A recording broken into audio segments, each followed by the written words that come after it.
వెంకటరెడ్డి గారు నాకు దేవునితో సమానం.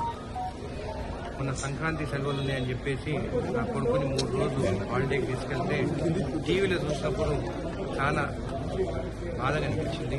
వెంకన్న నేను విషయం ఇచ్చి చంపానని చెప్పడం ఇంకా బాధగా అనిపించింది. వెంకన్న ఒక తెలంగాణకి బ్రాండ్ కోమటిరెడ్డి బ్రదర్స్. కోమటిరెడ్డి వెంకన్న ఇలాంటి వాక్యాలు మీరు చెప్పినందుకు చాలా బాధపడ్డాను. ఒక శ్రీరామచంద్రుని అంటే కోమటిరెడ్డి వెంకటరెడ్డి గారు ఆయనకు దగ్గర సన్నిహితుడుగా నాకు తెలుసు. ఆయన గురించి ఒక శ్రీరామచంద్రుడు, ఆయన గురించి ఇట్లా తప్పుడు ప్రచారం చేసుడు మాత్రము తప్పు అని చెప్పి కూడా నేను అనుకుంటున్నాను. అదే కాకుండా ఎన్టీవీ వాళ్ళు కూడా అంటే అది తెలిసి జరిగిందో తెలియక జరిగిందో చౌదరి గారు కూడా నాకు బాగా తెలుసు. అయితే ఎట్లా జరిగిందో కూడా తెలియదు. సరే, ఎంక్వైరీ జరుగుతుంది. ఎంక్వైరీ జరిగినప్పుడు మనకు కొన్ని నిజాలు తెలుస్తాయి.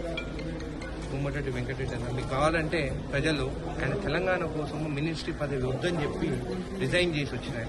అంత పెద్ద మంచి పైన ఇలాంటి వీడియోలు తీయడం కరెక్ట్ కాదు.